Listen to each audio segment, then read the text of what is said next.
Ano ba yan? Lulubog pa tayo sa putik pa. Paano tayo makakaalis niyan dito? I don't know, Mommy. In the first place, hindi ko nga alam kung bakit tayo pumunta rito. Look tingnan mo outside. Mukha bang may bahay rito?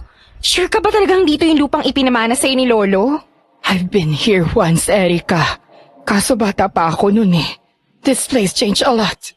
Hindi ko na matandaan. So naliligaw na tayo, Mommy. Ay, perfect. Ibibidyo ko to. For sure kasi magugustuhan to ng mga viewers ko. Anong nakakatuwa? Stranded sa lugar na hindi mo alam. Stop filming! Hi guys! I am back with another exciting vlog! So I'm with my mom and we're here sa super liblib na lugar. And guess what? We are... Ang sabi ko, itigil mo yan. Lumabas na tayo. Hindi na makakaalis ang kotse natin dito sa putik. Ay, ang killjoy mo, Mommy. Nakakainis. Maglakad-lakad tayo. Baka sakaling makakita tayo ng mahihingian ng tulong. As if naman may tao rito sa napakaliblib na place na to.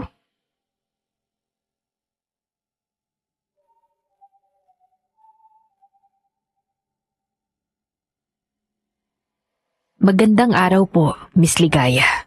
Itago niyo na lang po ko sa pangalang Erica. Hindi ko po totoong pangalan. Pinalitan ko po ang pangalan namin ni Mommy to protect our identities. Ayaw ko po kasing may makakilala sa akin. Gagamitin ko na rin po ang pagkakataon na to para magsabi ng isang sikreto. May gusto po akong i-confess tungkol sa nangyari sa amin ni Mommy a few years ago. May mga kuha po ko ng mga aswang at hanggang ngayon, hindi ko yun binubura sa files ko. Isa po akong vlogger. Galing po kami ni Mommy noon sa Amerika at napilitan kaming umuwi dito sa Pilipinas matapos nilang mag-divorce ng daddy ko. Phil-am po ako, pero matatas din na magtagalog dahil tinuruan naman ako ni Mommy. Walang nakakaalam na umuwi kami ng Pilipinas noon dahil ang plano ni Mommy, puntahan namin ang lupang pinamana daw sa kanya ni Lolo at doon na kami magsisimula ng panibagong buhay. Tanging maps lang ang meron kami noon. Pero habang binabaybay ang maputik na daan dahil kakatapos lang umulan, bumaon ang sasakyan namin sa putik at nahirapan ng umalis. Bumaba kami para humingi ng tulong kahit parang wala namang katao-tao sa lugar. Hanggang sa di kalayuan, nakarinig kami ng kasiyahan.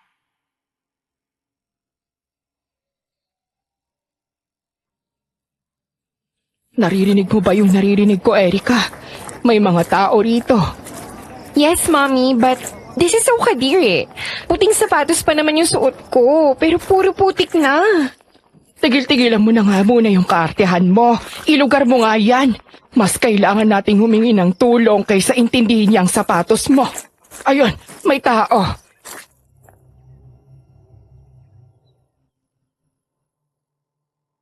Nag-angat ako ng tingin ng ituro ni Mommy mula sa malayo. Mula sa ilog sa ibaba, may lalaking naglalakad patungo sa kabilang bahagi ng ilog. Lumulusong siya sa tubig at nakatalikod sa amin kaya hindi kami nakikita.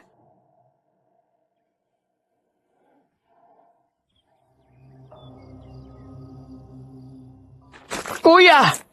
Kuya! Kuya! Yuhu! Kuya! Help!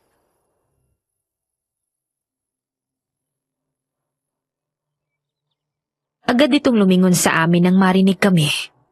Puminto siya sa gitna ng tubig. Waring hinihintay kaming lumapit. Nagmamadali kami ni Moming humanap ng daan pababa doon sa ilog. Kahit maputik at madulas, hindi na namin pinansin. Basta mapuntahan namin siya sa baba. Humahon na rin siya sa tubig para mas malapitan siya.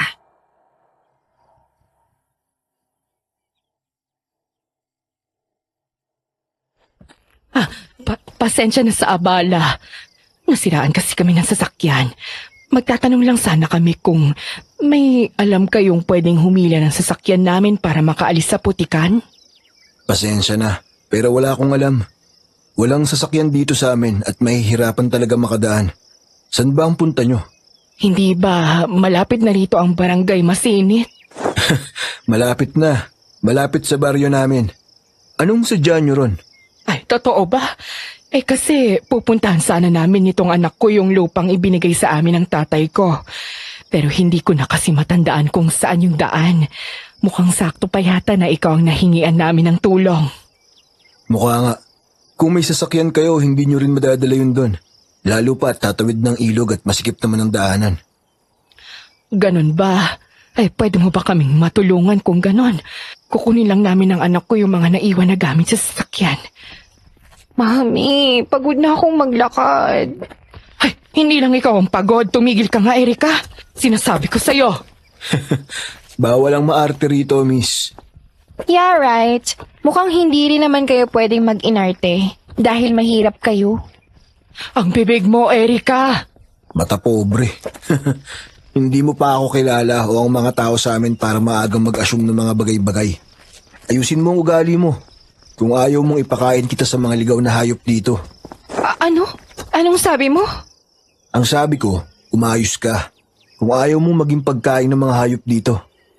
Mami, oh! Kung hindi ka aayos, papayag din akong ipakain ka. Pagpasensya mo na yung anak ko, ha? Ano nga pala ulit ang pangalan mo? Tawagin niyo na lang akong Leo. Ako naman si Amanda at yan ang anak kong si Erika. Ganun ba? Ano nga palang gagawin niyo sa lupa niyo? Pupuntahan niyo lang ba o may balak kayong doon tumira? Napatayuan ng tatay ko ng bahay yon. Dahil sabi niya doon daw siya tumira dati nung binata pa siya. Nakapunta na ako rito kaso isang beses pa lang at bata pa ako noon. Kaya hindi ko na rin siya masyadong matandaan. Ang balak ko sana, doon na kami titira. Sigurado ba kayo? Delikado rito. What do you mean na delikado? Masyadong delikado manirahan sa ganitong liblib na lugar dahil maraming ligaw na hayop. Lalo na rin kung hindi ka marunong makisama sa ibang maninirahan dito. Hindi lahat ng tao makikibagay sa'yo. Ayun na ang sasakyan namin, Leo. Aba, lubog na lubog sa putikan ah. Pero huwag kayo mag-alala dahil wala namang kukuha niyang sasakyan niyo rito. Bibihira ang mga taong napapadpad dito. Liban na lang kung may sadya talaga. Ay, oo nga pala. Kanina may narinig kaming ingay sa di kalayuan. Anong meron at parang may nagkakasiyahan yata? Fiesta roon sa amin. Sakto at makisaya muna kayo. Wait, wow! Is there a party? Meron. Tsak matutuwa ka ron dahil mukha namang mahilig ka sa mga party. Mukhang abala na kami sa'yo, Leo. Ay, kahit ituro mo na lang ang daan papunta roon, pupuntahan na namin yon. Makifiesta na muna kayo sa amin. Kahit yun na lang ang bayad nyo sa tulong ko sa inyo. Let's go, Mami! Mukhang masaya to. Pagdating talaga sa mga ganyang bagay, ito ang tuwa ka. Ay, siya, sige na. Yes, ang galing! I'm gonna film there.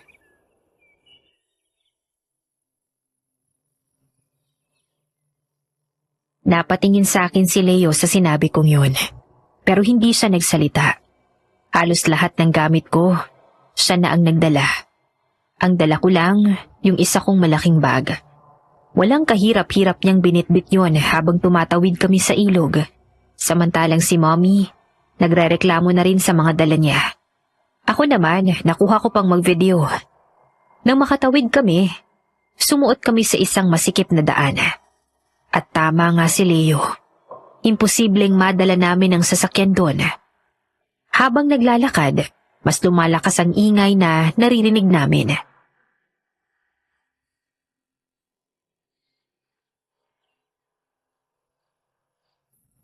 Malapit na tayo. Nako, mukhang masaya nga rito. Guys, naririnig niyo ba yun? Ang saya, di ba? Excited na ako. Samahan niyo ako makiparty mamaya kasama ang mga taong hindi ko kilala.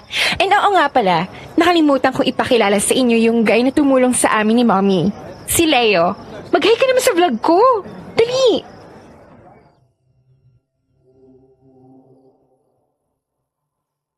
Itinapat ko sa kanya ang kamera ko.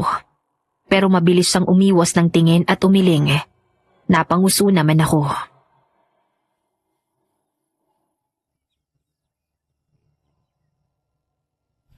Oh, guys, mukhang mahiyain si kuya nyo. So let's respect that. Baka hindi lang siya sanay sa camera.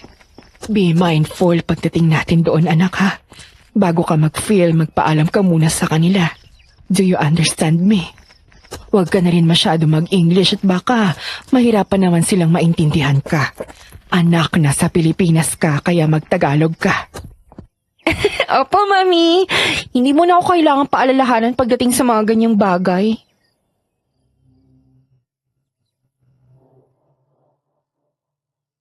Tahimik lang si Leo hanggang sa makarating na nga kami sa kanila. Kagubatan ang binaybay namin matapos tumawid ng ilog. Parang nasa paanan yata kami ng bundok. Biglang huminto ang kasiyahan nila sa pagdating namin. Lahat sila napalingon at medyo natakot ako doon. Literal na nakatigil silang lahat mula sa pagsasayaw, sa paglalaro at sa pagkain. Hindi kalakihan ang lugar nila. Mangilan-ngilan lang ang mga bahay sa paligid. Pero nakapalibot sila sa isang malaking espasyo kung saan may mahahabang lamesa sa gitna. At doon nakalagay ang mga pagkain nila. Meron pa doong napakalaking letsong baka. At natakam ako sa amoy.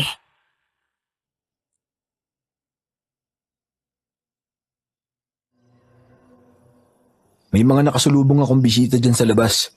Patungo sila sa barangay Masinit. Diyan lang sa kabilang ibayo. Kaso nasiraan sila. Naisipan kong imbitahin na rin sila rito sa fiesta natin. Ayos lang ba yun sa inyo? May tinatanong pa ba yan? Ay, ikaw talagang bata ka eh. Alam mo naman palagi tayong bukas sa bisita. Eh, walang problema. Kahit manatili pa sila rito hanggat gusto nila.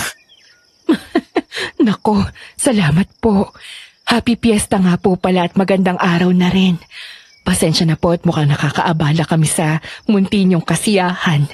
Ako nga po pala si Amanda at ito naman ang anak kong si Erica. Ay, magandang araw din. Hindi kayo abala. Hindi kailanman magiging abala ang mga taong napadpad dito sa amin. Abay, makisalo kayo dito. Maraming nakahandang pagkain. Hello po. Gusto ko lang po sanang mag-ask ng permission. Ayos lang po ba sa inyo na kumuha ako ng video habang nandito ako? Kung hindi niyo po kasi na itatanong, vlogger ako. Gusto ko lang po sanang ma-share yung experience while I'm here. Eh, walang problema, miss. Eh, kung gusto mo, tulungan pa kita sa pagbibideo mo eh. Eh, talaga? That's so nice of you. Buti ka pa mabait. Hindi tulad nung isa dyan. Ako ba ang pinariringgan mo? Ay, sorry. Natamaan ka ba? Erica! Ay, nako. Ay, kabataan nga naman talaga eh. O siya, tumuloy kayo dito. O Leo, ilagay mo na lang sa bahay ko ang mga gamit nila ha. Pagkatapos kumain na kayo dito. Opo, Tatang Amador. Renzo, tulungan mo ako. Medyo marami ang gamit ng babaeng yan. Ay, sige, walang problema pare.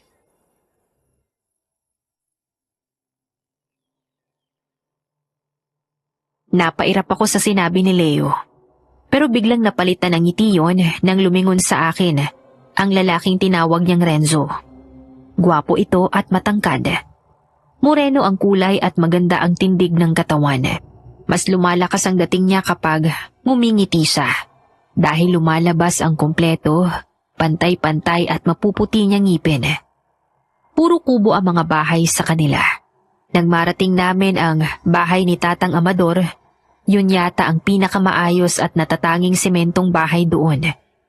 Pinapasok kami ni Leo doon at itinabi niya ang mga gamit namin sa isang malinis na kwarto.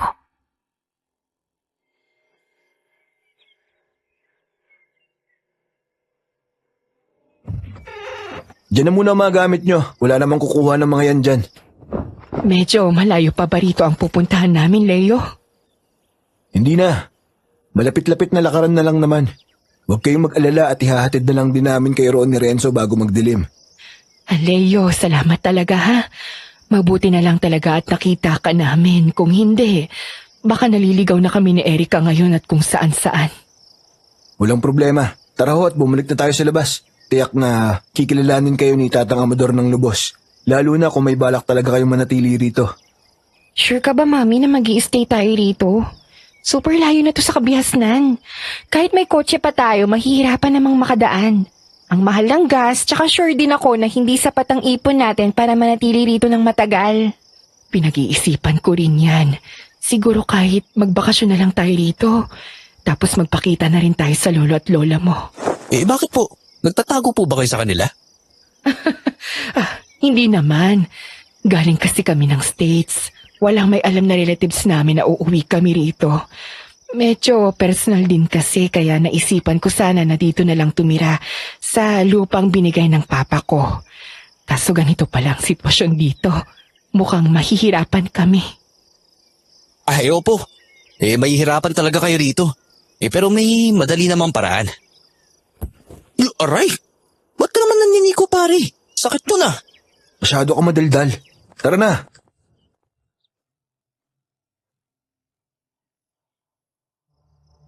Bumalik kami sa labas. Habang naglalakad, kinukuhanan ko sila ng video. Napansin naman ni Renzo ang ginagawa ko kaya pinapanood niya ako. Para siyang aliw na aliw sa ginagawa ko.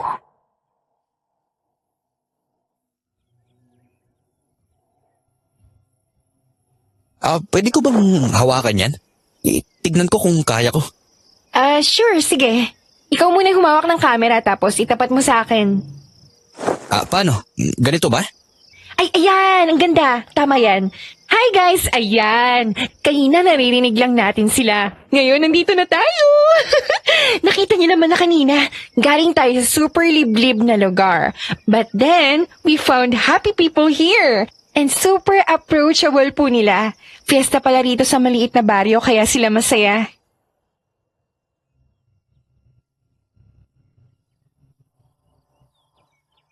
Napangiti ako habang nagsasalita sa kamera. Nag-thumbs up ako kay Renzo para iparating na ayos na yun. Lumapit ako sa kanya at saka pinatay ang pagre-record. Si Mommy, halatang hindi gusto yung ginagawa ko. Pero nahihiya din siyang pagalitan ako sa harap ng ibang tao. Inaya na kami ni Leo na lumapit kay Tatang Amador. Gumiti naman agad ang matanda nang makita kami.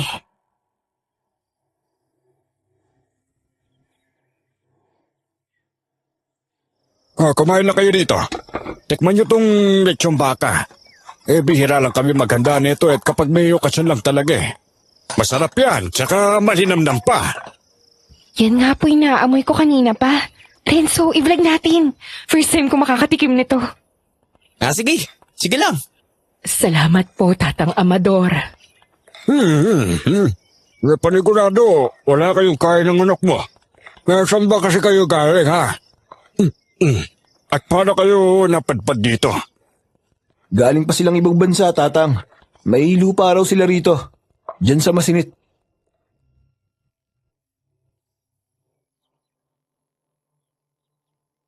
Hinayaan ko silang mag-usap doon. Habang kausap ko naman si Renzo, may hawak akong plato. At kung ano-anong pagkain ang nilagay niya doon. Tikman ko raw lahat ng handa nila.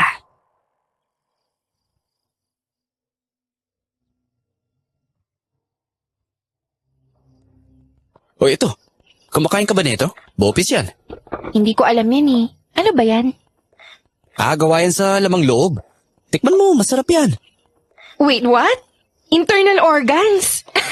Parang ayoko. Sige na, konti lang naman eh. Yan lalagay ko sa gilid ng plato mo. Tapos meron ding chicharon ha. Ay, ayan, mas gusto ko yan. Sige, kuhaan mo ko yan. Masarap isawsaw sa suka yan eh. Sakto, mahilig kaming gumawa ng suka rito. Dahil yun ang pinakababorito naming sausawan eh. Malasa, maasim, tsaka manamis-tamis. Na may tamang anghang lang. Just the way I like it. Okay na siguro tong mga pagkain ko. Baka hindi ko na rin maubos eh. Thank you, Renzo Tara, dun tayo sa gilid mo po. Erika, huwag ka masyadong lalayo Huwag kang pupunta kung saan-saan. Yes, Mommy. Kasama ko naman si Renzo. Ay, finally! Makakakain na rin. Kanina pa ako nagugutom sa sasakyan eh.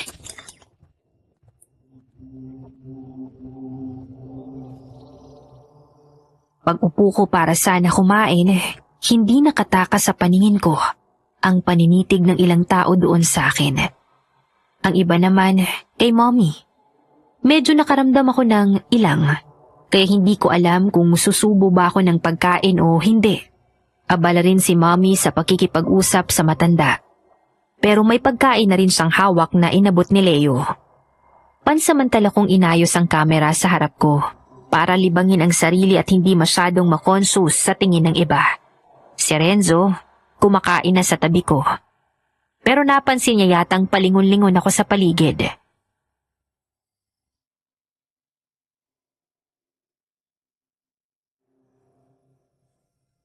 Ngayon ko na. Huwag mo nang pansinin yung mga nakatingin sa'yo. Bihira lang silang makakita ng ibang tao Tsaka isa pa, ang ganda mo kasi. Tapos ang kinis pa ng balat mo. Yung ibang babae kasi rito, malamang, naiinggit lang sa'yo kaya nakatingin. Ikaw naman, Renzo. Pero sige, I'll take that as a compliment. Ay, sige na, kumain ka na.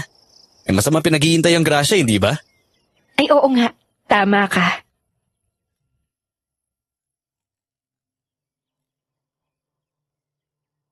Nagumpisa akong kumain. Inuna kong tikman yung lechong baka. At iniwasan ko talagang mapangiwi habang nginunguya yun. Hindi dahil mahirap sa nguyain, kung hindi dahil parang walang lasa. Ang tanging nalalasahan ko, ang natural na lasa ng baka. At konting anghang. Pero bukod doon, wala man lang kahit kaunting alat. Pinilit kong lunukin ang unang subo. Bago ko tinikman ang ibang putahe na inilagay ni Renzo sa plato ko. At lahat talaga yun, walang lasa. Hindi napapansin ni Renzo ang reaksyon ko. Pero sigurado kung kitang-kita sa kamera ko yun. Ayokong magsalita. Bilang respeto na lang din at nakikikain lang naman kami. Tumayo saglit si Renzo. Para yata kumuha ng inumin. Kaya nagkaroon ako ng pagkakataon na magsalita sa video ko.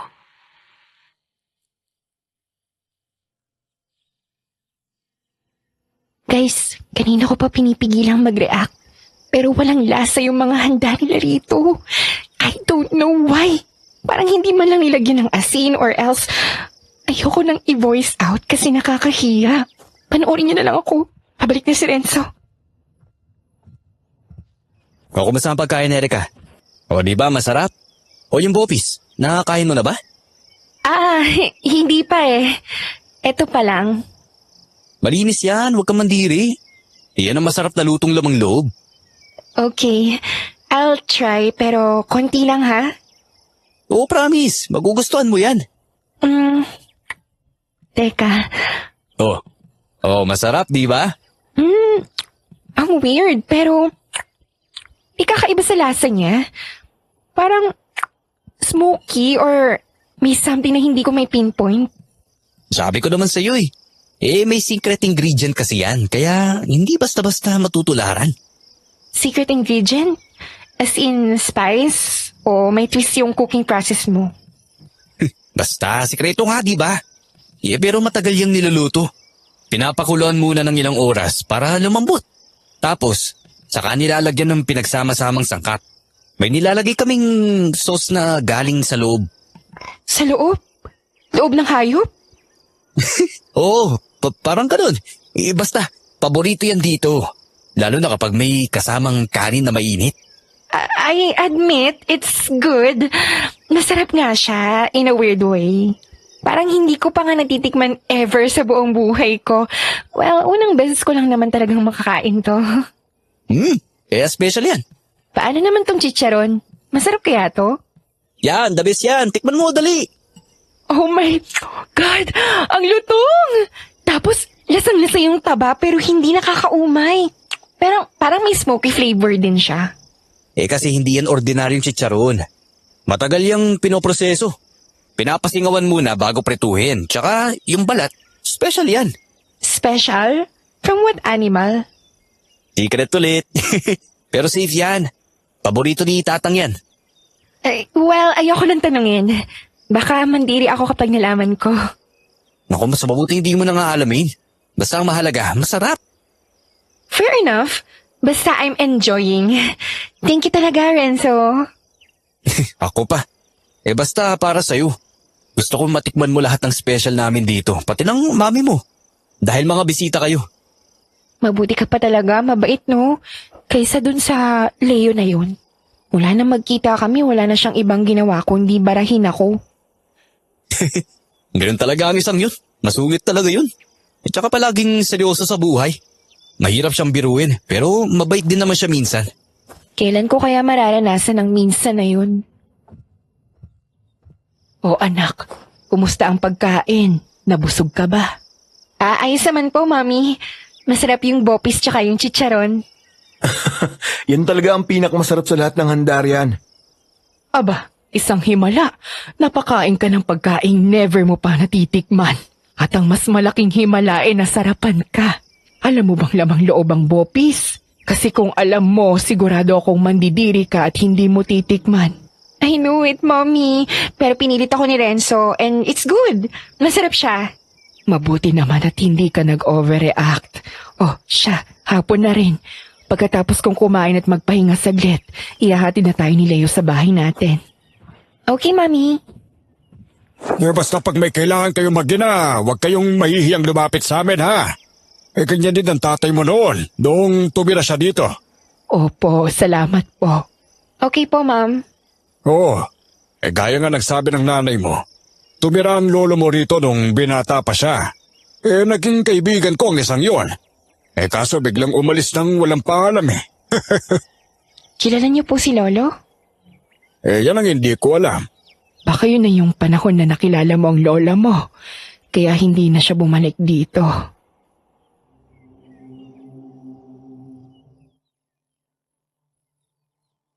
Napatango na lang ako kay Mommy. Hapon na nung mga oras na yun, pero ang mga tao doon, parang hindi na uubusan ng enerhiya sa katawan. Panay pa rin ang sayawan at tawanan. Nakakatuwa rin naman silang panoorin. Nang matapos si Mommy kumain, nagpahinga na lang siya saglit. Pagkatapos, ay nag-aya na siya para umalis kami doon at tumuloy na sa sinadya talaga naming bahay.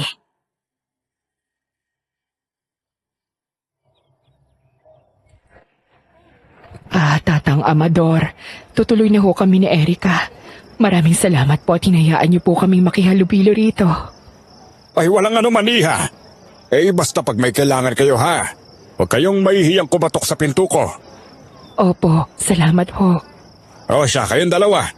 Leo, Trenzo, ihatid nyo na sila nang makasiguro tayong ligtas silang makakauwi galing dito. Opo, tatang. Natatandaan niyo pa ho kaya kung saan nakatayo ang bahay niyo ron? Hindi nagaano pero pipilitin kong tandaan. Halos 4 na dekada na din ang lumipas nang pumunta kami rito. At saglit lang kami. May kinuha lang na dokumento si Papa. Hindi ko nga rin matandaan na dinaanan namin ang barangay ninyo. Nako, mahirap yan kung ganun. Pero sige, subukan na lang ho nating hanapin. Kung hindi natin makita, pwede naman kayong makituloy muna sa bahay ni Tatang. Total, wala rin naman siyang kasama sa bahay nila. Malaking abala na iyon. Kaya sana makita natin ang bahay ni Papa.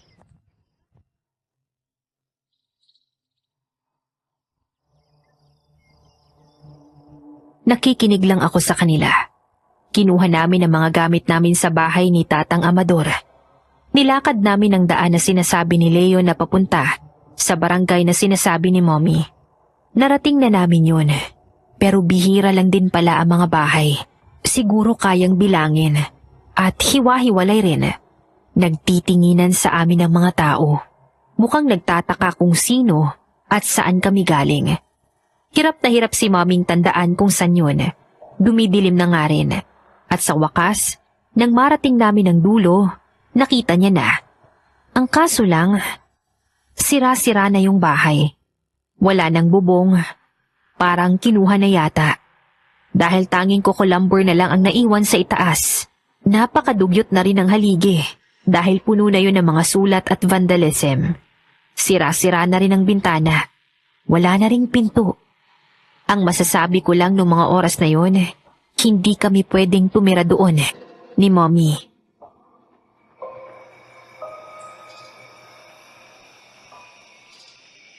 Ayan ang bahay ni Papa. Kaso bakit ganyan naman na? Baka inisip po ng mga tao dito na wala na talagang titira kaya ganyan ang ginawa nila. Mukhang ninakaw na rin pati bubong oh. Paano kaya to, anak?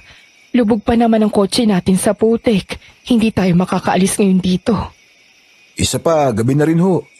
Mas makakabuti kung pansamantala doon muna kayo sa bahay ni Tatang. Gagawa rin kami ng paraan para maalis ang kotse niyo ron. Ha? Bakit pa? Pwede nga doon na sila tumira sa bahay ni Tatang kung gusto nila eh. Huwag kang basta-basta nagdedesisyon ng hindi naman alam ng matanda, Renzo.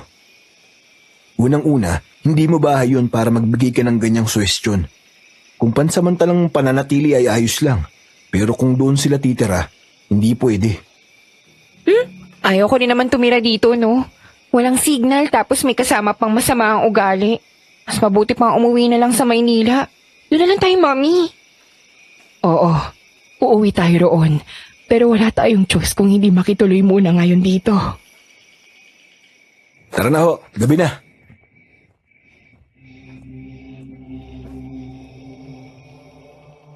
Bumalik kami kung saan kami nanggaling. Maingay pa rin sila. Hindi pa rin tapos ang kasiyahan. May iniinom silang hindi pamilyar na alak sa akin. Lambanog daw yon, sabi ni Renzo. Si Tatang Amador mukhang may tama na ng alak at nagulat siya nang makita kaming bumalik.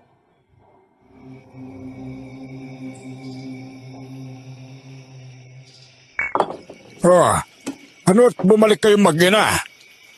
Tatang, binilikan kasi namin ang bahay nila. Kaso, sira-sira na eh. Gusto na ho sana nilang umuwi kaso stranded naman ang sasakyan nila. Ay, ganun ba? Hindi pansamantala. Doon na muna kayo sa bahay ko. May bakante namang kwarto roon eh. Doon na muna kayo. Hindi ho ba nakakahiya yun sa inyo? Ano ka ba? Abay, siyempre hindi. Alam nga naman pabayaan namin kayo riyan kung saan-saan. Baka mapano pa kayo eh. Marami pa namang ligaw na hayop dito. Lalo na kapag gabi. Siya, sige na. Magpahinga na rin kayo at oras na. Kami dito nagkakasiyahan pa eh. Malamang abuti na kami ng magdamag dito. Thank you po, Tatang.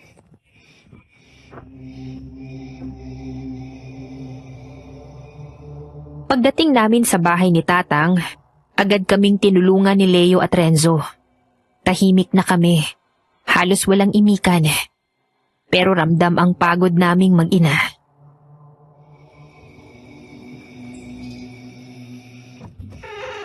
Pumasok na kayo sa loob. Kami na ni Renzo bahala mag-ayos ng mga gamit ninyo. Salamat, Leo. Sa tulong mo mula kanina pang pagdating namin. Sa'yo rin pala, Renzo. Magpahinga na rin kayo pagkatapos. Opo.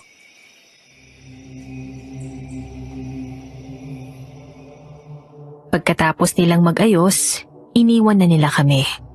Nagligpit sina Renzo at Leo, tsaka tuluyang umalis. Tahimik ang paligid. Ako naman, naisipang silipin ang mga kuha ko kanina. Kinuha ko agad yung kamera ko at nilipat sa laptop ang mga video. Tingnan natin kung malinaw yung mga nakuhaan ko. Sana maganda rin yung mga kuha. Habang inuulit ko ang mga kuha ko, may isang frame na pumukaw ng pansin ko. Mula sa gilid ng screen, may isang matandang babae na nakatayo sa likuran ng isang puno.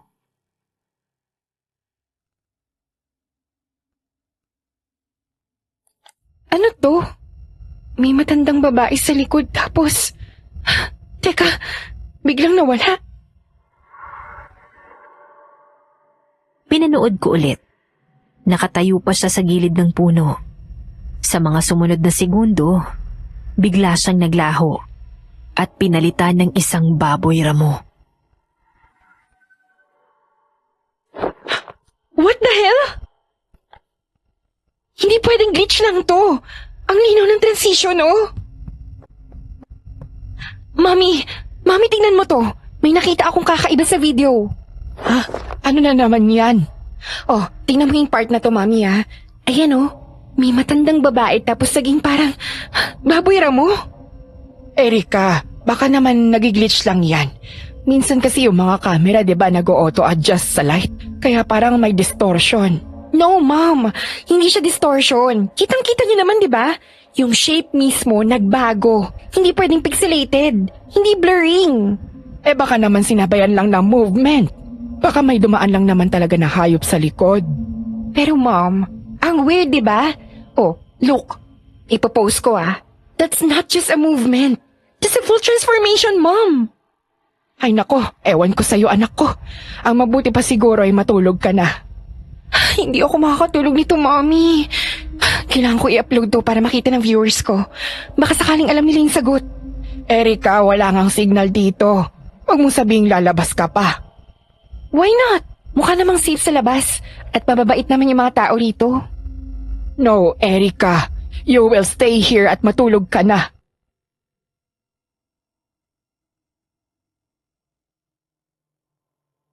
Matalim ang binibigay niyang tingin sa akin, kaya wala akong choice kundi sumunod. Inayos ko ang mga gamit ko at humiga sa tabi niya. Pero hindi talaga ako matutulog. Hinintay ko lang siyang makatulog pagkatapos ay tumakas na ako. Dahan-dahan akong naglakad palabas. Bit-bit ang cellphone at laptop ko. Sa likod ako ng bahay ni Tatang Amador dumaan para hindi rin nila ako makitang lumabas.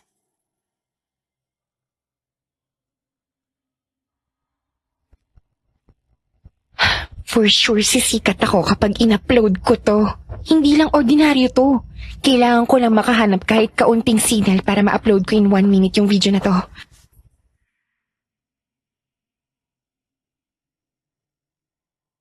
Ang layo na ng nilalakad ko. Nasa gitna na ako ng gubat. Desperada na makasagap kahit isang bar lang ng signal. Pero wala talaga akong makita. Sa pagkakatanda ko noon, sa ilog kung saan kami dumaan, doon pa kahit papano, may nasasagap na signal. Kaya doon ko binalak na pumunta kahit malayo. Sa gitna ng paglalakad ko, nakarinig ako ng mga kaluskos at yapak sa tuyong dahon. Ha? Ano yun? Lumingon-lingon ako. Walang kahit sinong tao. Tsaka ko lang napansin, mula sa may bandang kanan, may gumagapang sa dilim. Mabigat ang mga yabag. Tsaka ko ito tuluyang nakita nang dumaan sa bahaging naliliwanagan ng buwan. Hindi. Ano yan? Katulad niya yung nasa video pero mas malaki. Isang dambuhalang baboy ramo. Itim na itim, malaki at matatalas ang pangil. At naglalaway. Nakatingin sa akin na para bang hayok na hayok. Dahan-dahan itong lumapit habang sumisinghot. Tila inaamoy ako.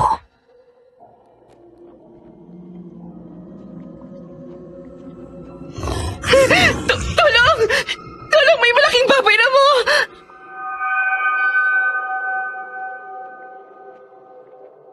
Pero walang sumagot. Kahit anong sigaw ko. Malayo-layo na rin kasi ako sa mga bahay. Mukhang kahit anong sigaw ko, walang makakarinig sa akin. Umatras ako, pero nadulas ako sa damuhan. Tumilapon ang laptop ko sa gilid. Hindi ko na yun inintindi noong mga oras na yun. Hindi ko maalis ang tingin ko sa malaking hayop na nasa harapan ko. Mas lumapit pa ito. Halos isang dipa na lang yung layo niya sa akin. Nag-angat ito ng ulo, tsaka umatungal.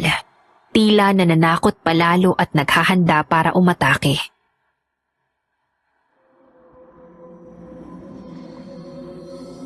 Please! Please! Please! Huwag ka lalapit sa akin! Please! Ah!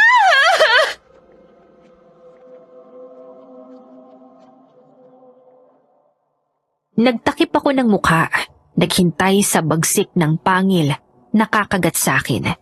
Pero isang matinis na tunog ang sumunod.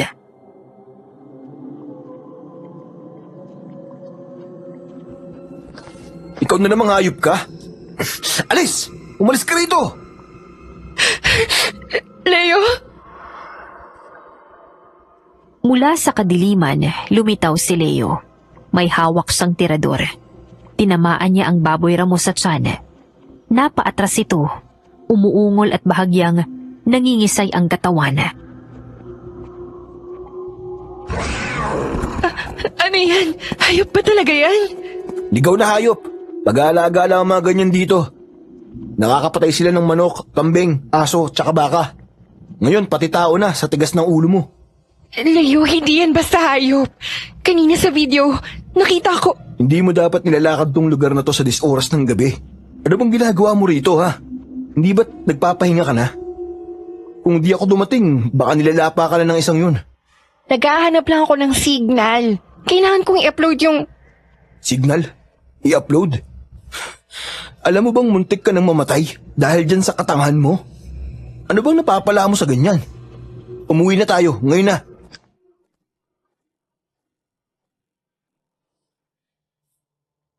Hinila ako ni Leo pabalik, pero hindi ko maiwasang lumingon sa hayop.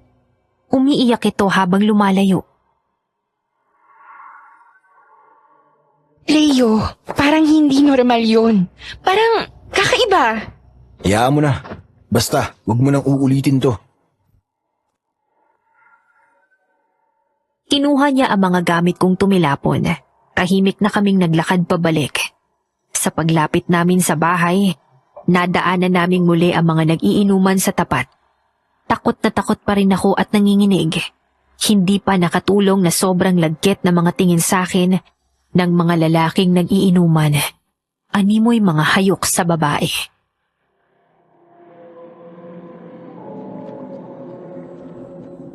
Bilisan mo, huwag ka nang tumingin sa kanila. Bakit parang ang babastos nila? Hindi lang sila bastos. Mga hayop yung lasing na yan.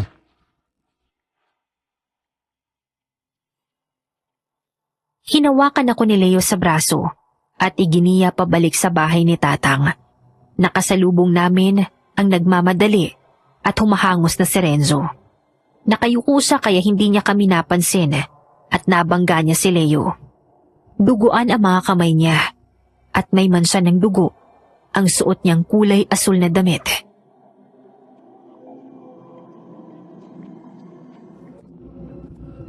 Shit! Kayo pala yan, Leo. Erika, saan kayo galing? Diyan lang sa labas. Ikaw, saan ka galing? Bakit ganyan ang itsura mo? Hingal na hingal si Renzo. Halos hindi siya makatingin ng diretso sa amin. Oh my God, dugo ba yan? Hindi. Hindi to sa akin. Pinakatay lang ako ni Tatang, ha? Sabi niya, magkatay pa raw ako ng dagdag na pulutan, eh. Baboy? Wala raw kasi silang pulutan, eh.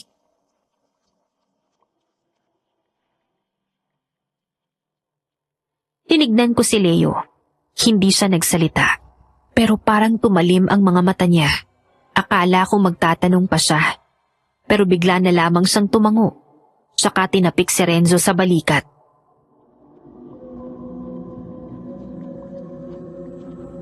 Sige na, asikasuhin naman ang pinagagawa ni Tatang. Ihahatid ko lang to si Erika sa kwarto nila. Tapos mag-usap tayo. Oo. Diyan lang ako sa bahay ni Tatay Erning. Puntahan mo na lang ako, ha? Sige, ano Erika, tara na. Tuloy-tuloy ang lakad ni Renzo papasok sa isang bahay. Hindi na siya lumingon. Nanginginig pa ang mga daliri niya. Alam mo, huwag ka na mag-isip ng kung ano-ano. Tinatakot mo lang ang sarili mo eh. Gabi na, magpahinga ka na. Baka magising pa ang mami mo at hanapin ka. Napakagat ako sa labi. Gusto ko pa sanang magsalita. Pero parang may bumara sa lalamunan ko. Tumingin ulit si Leo sa akin. Para bang nagbabanta o nagmamakaawa na wag ko nalang pansinin ang lahat. Pumasok ka na. Baka bumalik yung baboy mo kanina. Hindi na yun babalik. Natamaan ko na. Bukas, hanapin namin kung saan nagmula yun. Ako nang bahala.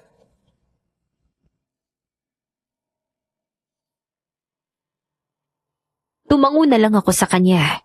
10:00 na noong mga oras na yun. Kahit may takot pa, nakakaramdam na rin ako ng matinding antok kaya pumasok na ako sa kwarto namin ni Mommy. Dahan-dahan akong pumasok. Mahimbing pa rin siyang natutulog. Malamang ay napagod siya sa mahaba-habang pagmamaneho. Pagkatapos ay naglakad pa kami ng malayo. Sinikap kong wag gumawa ng kahit na anong ingay para hindi siya magising. Nang makatabi ako sa kanya, Doon ko naramdaman ang labis na antok, kaya naman nakatulog agad ako. 3:00 ng madaling araw nang maalimpungatan ako sa isang malakas na kalabog sa bubong. Wala ngang maingay sa labas.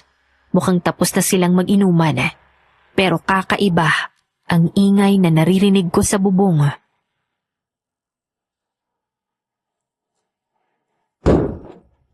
Ano yun? May kumakalabog sa bubong. Mami!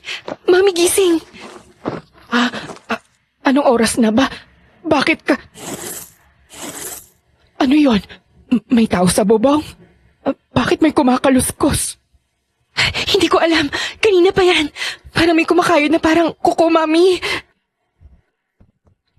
Ay, naku po, Diyos ko, Erika. Bakit may hayop sa bubong? Ano yon? Hindi kaya may aso? Hindi ko po sigurado. Kanina pa ako may nararamdamang kakaiba. Tumalon! Tumalon yung hayop, Diyos ko! Parang bumagsak sa bintana. Mami! Oh my God! Tingnan niyo! Sa bintana! Ano yung mga yan, Diyos ko po? Iligtas niyo kami. Erika, anak ko, ito ka lang sa akin. Hindi sila hayop. Hindi rin tao, Mami. Anong gagawin natin? Totoo ba ang mga aswang? Hindi ko alam. Sa tanang buhay ko, hindi pa ako nakakakita ng mga tulad nila. Isarado mo yung kurtina. Dalian mo. Tulong! Tulungan niyo kami. May halimaw sa labas. Erika, kumuha ka ng kutsilyo, dali. Kung pumasok sila, lalaban tayo. Hindi na ako nagreklamo na panay utos sa akin si Mommy. Mabilis akong tumakbo papunta sa kusina para kumuha ng kutsilyo, pero wala akong nakita. Pero nakakita ako ng gulok at sa tingin ko, mas makakatulong yun sa amin. Kaya mabilis ko yung kinuha. Mami, parang papasok sila. Hindi sapat tong bintana. Mukhang ang lalakas nila. Erika! Erika, dito ka lang sa likod ko. Ay, Diyos ko, ano ba to? Mami, binabasag nila yung salamin. Walang niya. Anong kaguluhan to? Kanina ko pa kayo naririnig ah. Tigil-tigilan niyo yung pagkakalampag niyo sa bahay ko. Mga uhaw na inutil.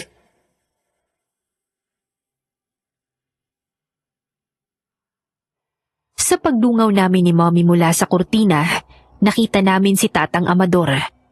Nakasombrerong kupas, dala-dala ang bote ng lambanog. Paika-ika sa kalasingan, pero diretso ang tingin sa 3 halimaw.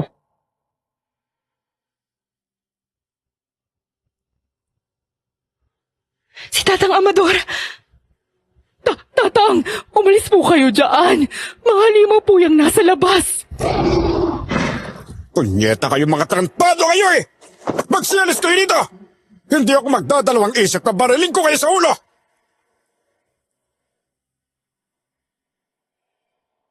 Laking gulat namin nang humarap si Tatang sa mga nilalang, ni hindi man lang nanginig o umatras. Tinitigan niya ang mga yon at sa isang saglit, tila natahimik ang paligid.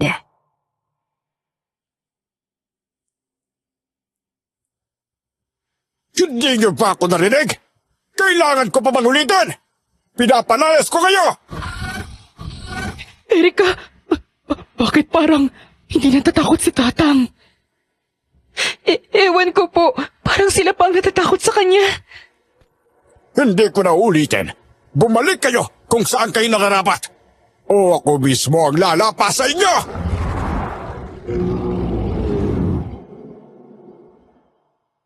Bigla na lamang nagsitakbuhan ang 3 nilalang. Mabilis. Parang takot na takot sa sinabi niya. Parang mga hayop na nakakita ng tunay na leon. Nilisa nila ang paligid, kasabay ng pagbalik ng katahimikan.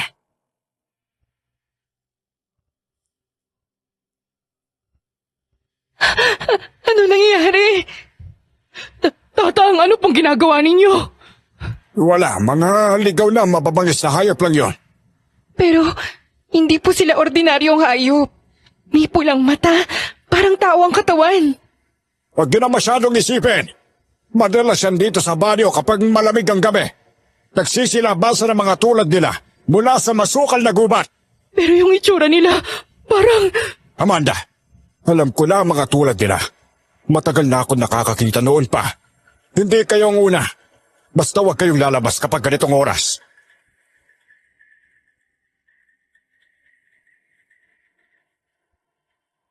Tahimik kaming napatingin ni Mommy kay Tatang. Tumalikod na siya sa amin. Mukhang lalakad na papasok sa bahay. Maya-maya nga lang, narinig na namin ang pagpasok niya sa pinto.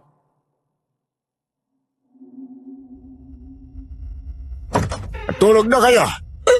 Ako na ang bahala sa gabing to. Babantahin ko kayo. Kahit lasing ako.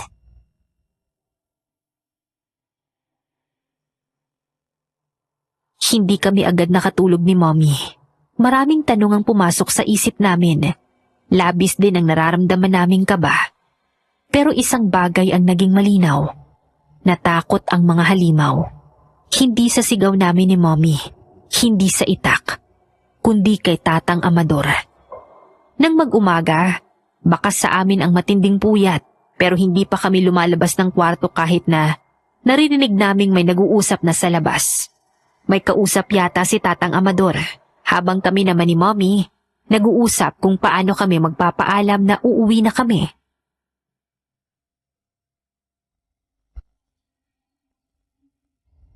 Bumalik na lang tayo sa Maynila, Mommy. Hindi na talaga safe here.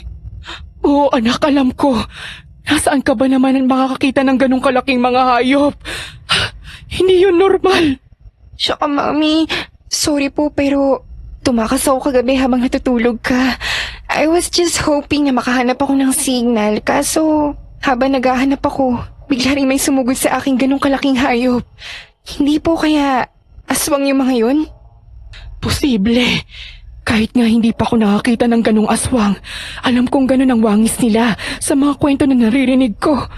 Kaya baka mamaya tama ang hinala natin. Baka mga aswang sila. Kaya kailangan na po nating umalis. Ayoko na rin po magstay dito ng panibagong araw. Baka kung ano pang mayari. Kailangan muna nating magpaalam na maayos sa kanila. Pagkatapos ay magpatulong tayo na baka kaya naman itulak ang sasakyan natin paalis. Sige po, Mami. Ay, halika na. Umalis na tayo.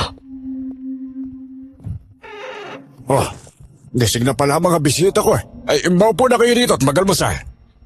Sige ho. Salamat ho. Kamusta naman po ang tulog ninyo?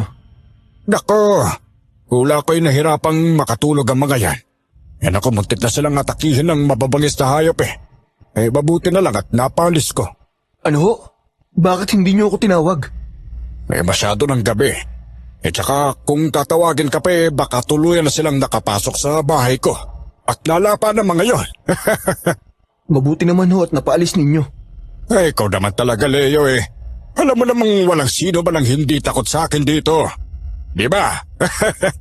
Kahit kampun pa yan ng demonyo, nako. Isang salita ko lang. Mapapalis ko yan. Ang galing nyo nga po kagabi. Hindi kayo natakot. Kailangan wag matakot, Iha. Dahil kapag nakita nilang takot ka, mas lalo ka nilang tatakutin. Eh kaya kailangan mong magpanggap na malakas ka. Nang sa gayon eh, masintakbo rin sila. Pero, pwede ho bang magpaalam na kami ng anak ko na umalis? Nakakahiya na rin ho kasi kung mananatili pa kami rito ng matagal.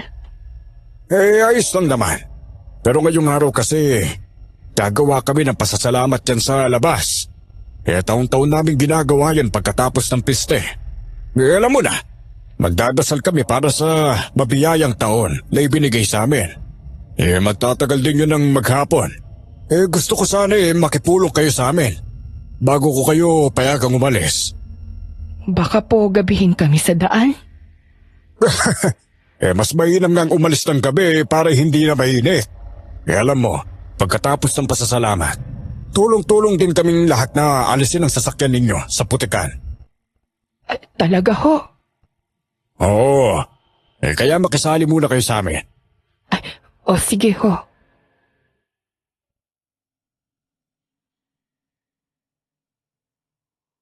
Nagkatinginan kami ni Mommy at mukhang wala na talaga kaming choice kundi pagbigyan ang matandang bukas na tumanggap sa amin. Dinig ang ingay sa labas. Mukhang may pinaghahandaan nga sila. Nang nagtawag na si Tatang Amador para magtipon-tipon kami sa labas, sumunod na kami. At doon nanlaki ang mga mata ko. Higit sa 10 baboy ang nakahiga sa lupa. May isa pang kalabaw at baka. Pero lahat sila duguan at mukhang patay na. Nilalangaw na rin. Agad akong napalingon kay Mommy. Tulad ko'y nanlalaki rin ang mga mata niya.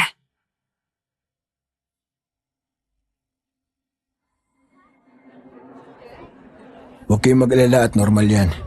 Ganyan kami magpasalamat sa biyayang ibinigay sa amin.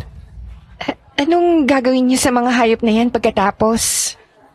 Ipapaanod sa ilog. Ano? Bakit? Ang tawag doon paghahandog. Para sa kalikasan na siyang bumubuhay sa amin sa buong taon. Huwag ka ng maraming tanong.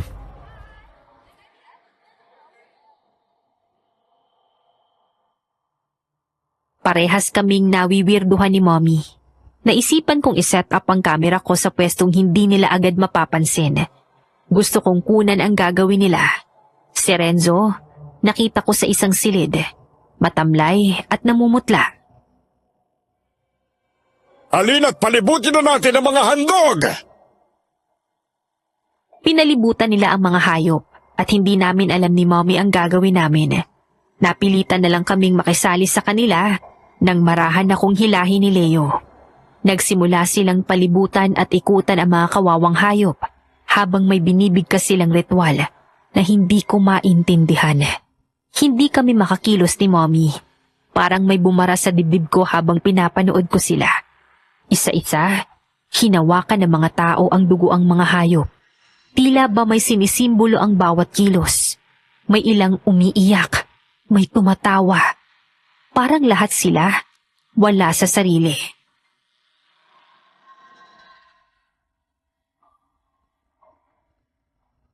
Kalikasan, tanggapin mo ang aming handog. Kami muling humaharap sa iyo upang magpasalamat sa ulan, sa araw, sa ani, sa buhay. Tanggapin mo ang aming panalangin. Erika, hindi na to normal. Hindi ito basta pasasalamat. Alam mo, Mami, para silang baliw. Sino bang gumagawa ng ganito?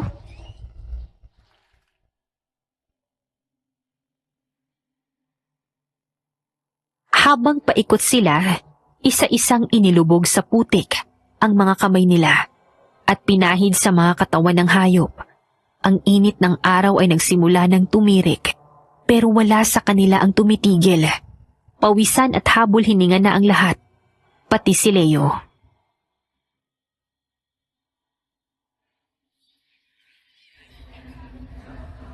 Leo, baka pwedeng makaupo muna kami ng anak ko. Hindi kami sanay ng ganito. Sige, maupo na muna kayo sa lilim. Hindi kasi kami pwedeng tumigil at baka maputol ang biyaya.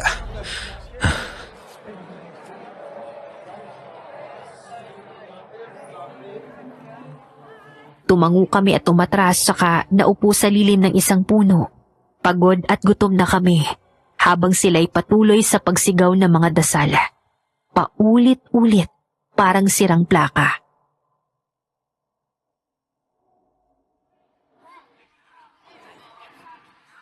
Anak, hindi na ito tama. Dapat na tayong tumakas. Mukhang hindi talaga sila mapagkakatiwalaan. Ngayon na? Paano kung may makakita sa atin? Itaon natin na lahat sila ay pagod na para hindi na nila tayo mapansin.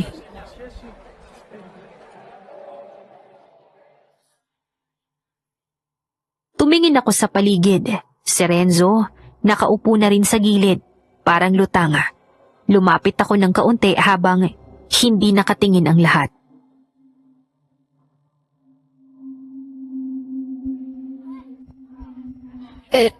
Renzo, ano ba talaga nangyayari dito? Bakit sila ganyan? Bakit kayo ganyan? Hindi na kayo makakaalis. Lahat ng pumunta rito, hindi na nakakabalik pa sa pinagmulan. Ano? Kapag natapos ang ritual, may pipiliin silang ialay sa ilog. Buhay, hindi ng hayop, kundi ng tao. para tuluyan tanggapin ang kalikasan, ang sakripisyo. At kami yun? Oo, isa sa inyong dalawa ng mami mo. O baka parehas kayo. Pero kung gusto niyo mabuhay, tumakas kayo bago lumubog ang araw. Paano kami makakalis dito? Tulungan niyo ang sarili ninyo. Hindi ako pwedeng mag-traitor sa grupo ko. Please, Renzo, tulungan mo na kami. Pasensya na, pero hindi pwede.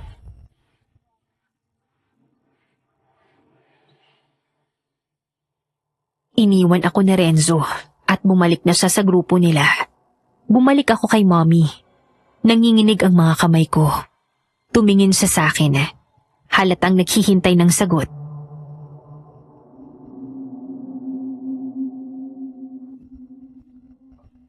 Anak, anong sabi niya? Mami, kailangan na daw nating umalis dito.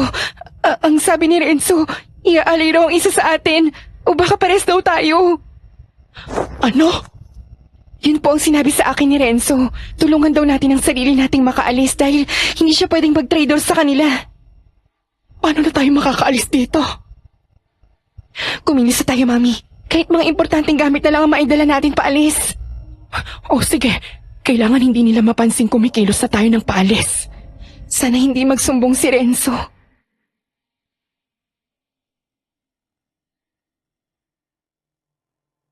Kabadong-kabado kami ni Mommy. Hindi pa kami makaalis sa kinauupuan namin dahil may iilang mga matang nakatingin sa gawi namin. Pasulyap-sulyap din si Tatang Amador. Sa una, hindi mo aakalaing para silang mga kulto. Pero nung mga oras na yun, doon ko napagtanto na para pala silang ganun. Ang mga ikinikilos nila ay kakaiba talaga. 3:00 nang mapansin namin ni Mommy na parang sobrang pagod na sila. Nagkaroon kami ng pagkakataong pumasok sa bahay ni Tatang Amador. Hindi ko nakalimutang kuhanin ang mga gadgets ko at ang kamera na inilagay ko sa isang gilid. Nakuhanan ko ang lahat ng ginagawa nila. Maingat naming tinipon ng ilang mga importanteng gamit. Walang ingay, bawat yabag. Sinisikap naming wag makalikha ng kahit na anong tunog. Nang matapos, sa bintana kami ng kwarto dumaan para sa likod kami dumaan at hindi kami makita sa harap.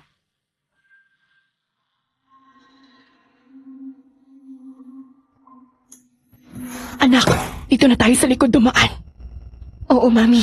Dahan-dahan lang po. Ay, Diyos ko. Sana makalabas tayo ng buhay. Ay, tara na, bilis.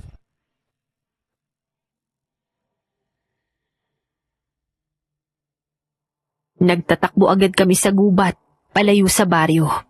Nang makadaan kami sa likod ng mga bahay nila. Ang tunog ng sigawan nila ay unti-unting napalitan ng katahimikan at tunog ng kalikasan. Ramdam ko ang bilis ng tibok ng puso ko habang tumatakbo.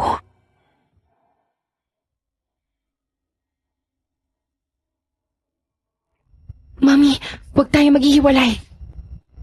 Oo, maghawak lang tayo ng kamay habang tumatakbo. Kailangan na nating makarating sa ilog. Baka doon may signal na ulit para makahingi tayo ng tulong. Sana.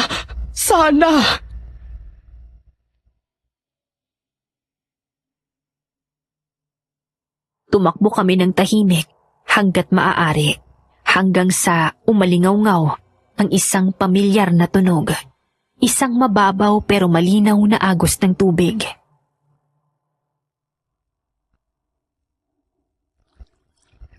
Mami, ilog na to. Oo nga, anak. Bilisan natin.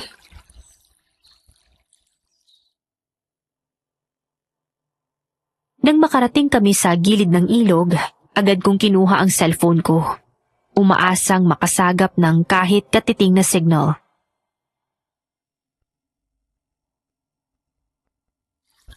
Ay, wala pa rin. Subukan mong umakyat dyan sa bato, anak. Baka magkaroon. Ay, may isa! May isang bar! Ay, bilis, anak. Tawagan mo na ang kahit sino. Si Lolo na lang.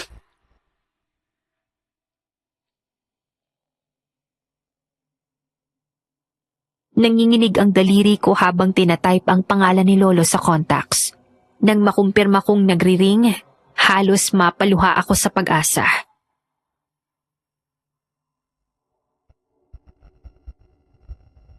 Please, sagutin niyo. Please, Lolo. Nakatawag ka.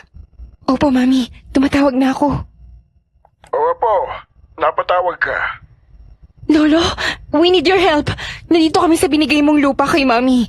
Nakakatakot ang mga tao rito. Ano apo? Kapi ka. Nasaan ba ang mami mo? We're here sa barangay Masinit. Sa lupa mo. Ano?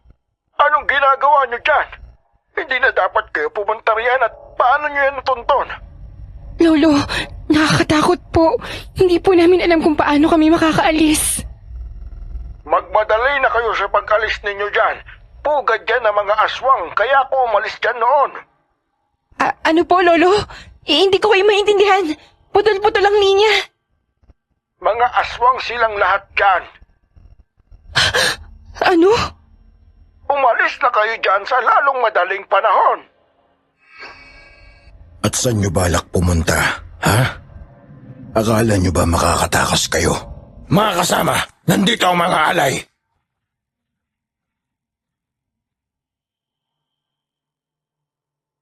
Isa-isang nagsilabasan mula sa dilim ang mga taga-baryo. Sa gitna nila, si Tatang Amador. Nakangiti, pero may halong lamig sa mata. Saan niyo balak pumunta, ha? Hindi na kayo makakaalis dito. Swerte na lang ng tatay mo, Amanda. Nakalabas pa siya rito ng buhay. Anong kinalaman ng tatay ko rito? Lahat ng sakit ko. Siya ang dahilan. Siya ang may kasalanan ng lahat ng ito. Pero tila nung swerte ko naman nung bigla kayong dumating. Para niyong ipinain ng mga sarili ninyo para sa paghiganti ko kay Alejandro. Hindi namin alam yung sinasabi niyo. Siyempre hindi. Bakit niya naman ikakwento ang ganito mga bagay, hindi ba? Siya ang dahilan kung bakit ako naging ganito. Pero, akala ko po, kaibigan niyo po siya. Kaibigan? Kaibigan kong taksil. Matatawag mo bang kaibigan ng taong pinagtaksilan ka? Pinaibig niya ang babaeng matagal ko ng mahal. Si Gayang, ang babaeng akala ko, makakasama ko hanggang sa pagtanda ko. Alam ng lahat na akin siya. Pero dumating si Alejandro. Malinis, edukado, at walang alam sa hirap ng buhay namin. Tinanggap namin siya dahil mabait siya.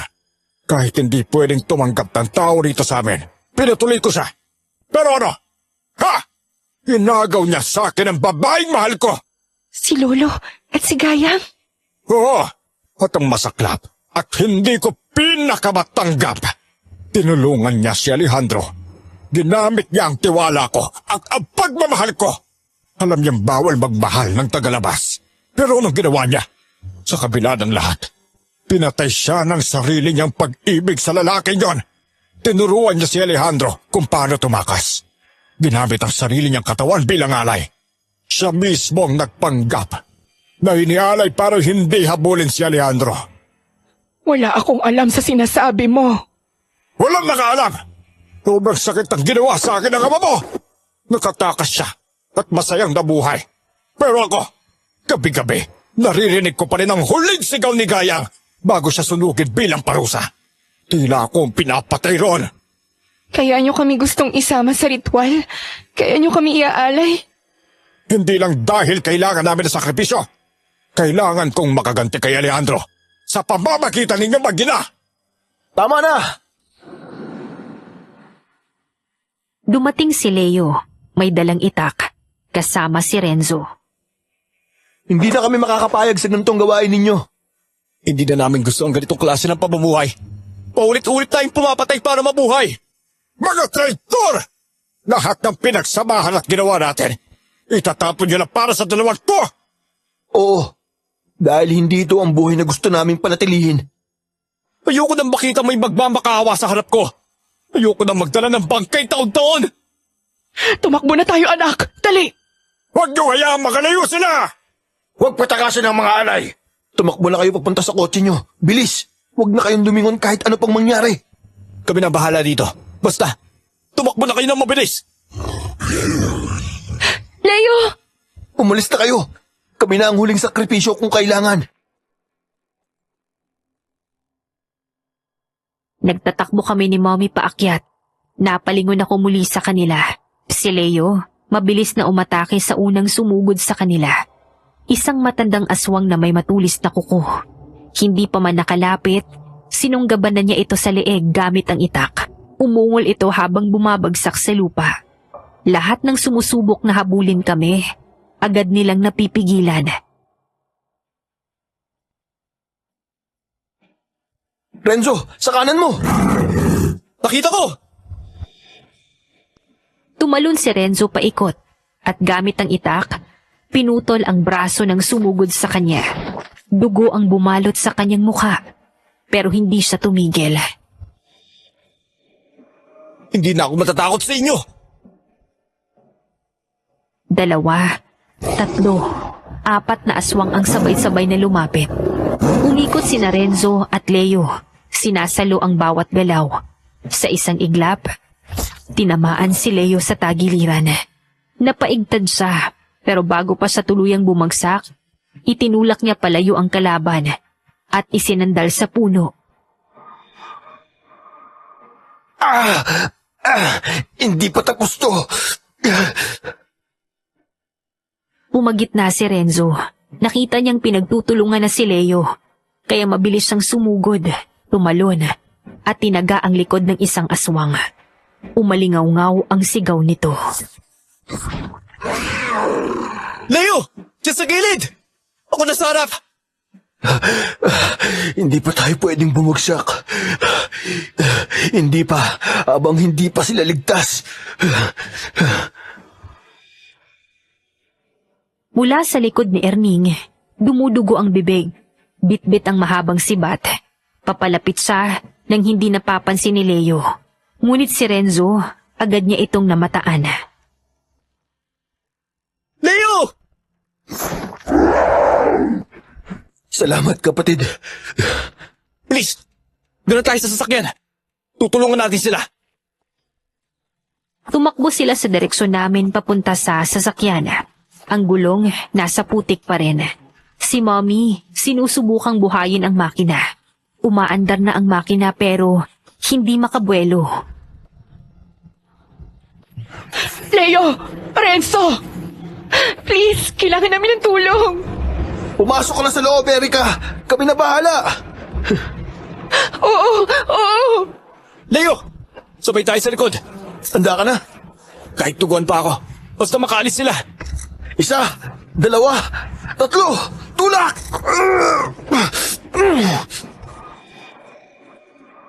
Sa unang tulak, hindi pa rin gumalaw. Pumosisyon si Leo at Renzo. Buong lakas nilang isinandal ang katawan sa likuran ng sasakyan. Umalingaw-ngaw ang sigaw ng mga aswang mula sa ibaba.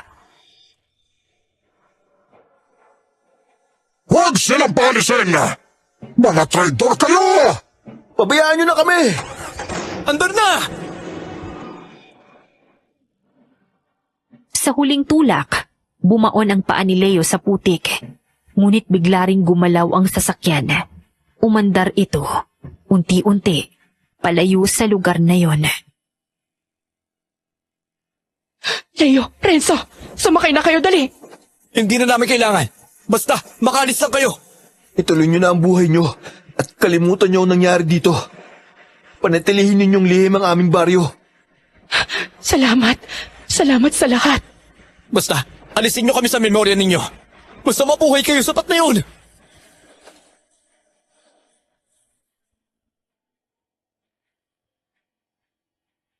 Lumingon ako mula sa likuran. Sina Leo at Renzo, duguan, hingala, at halos hindi na makatayo. Tinitignan kami habang kami ay palayo. Sa mga mata nila, wala nang takot. Wala nang panghihinayang. Tanging hangad na mabuhay kami. At doon natapos ang lahat. Umalis na kami. Iniwan silang nakikipaglaban para sa amin. Hindi ko alam kung anong sinapit nila.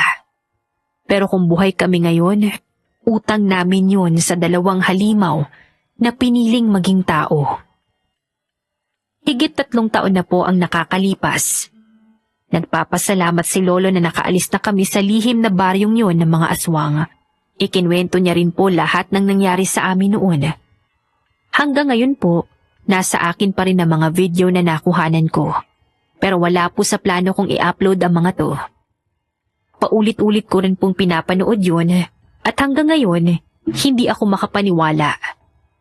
Ngayon po medyo sumisikat ako online. Marahil dumaan na rin po ang isa sa mga video ko sa feed ninyo. Pero wala po akong balak na magpakilala. Habang buhay ko na lang din pong itatago ang mga pangyayaring nakuna ng kamera ko. Kasama ang mga aswang na inakala naming mabubuting tao. Ang mensahe ko para kina Leo at Renzo, ang tanging mga karakter sa kwentong ito na hindi ko pinalitan ang pangalan. Sana nakaligtas kayo. At sana naririnig niyo ito ngayon. Gusto kong magpasalamat ng lubos sa ginawa niyong pagligtas sa amin ni mommy ko. Habang buhay kong tatanawin itong utang na loob sa inyong dalawa. Hanggang dito na lang po ang aking kwento. Ako po si Erica at maraming salamat sa pakikinig. Kung mapili ang kwento kong ito at ikaw ang nasa sitwasyon ko, ia-upload mo ba online ang mga video o itatago na lang din ito?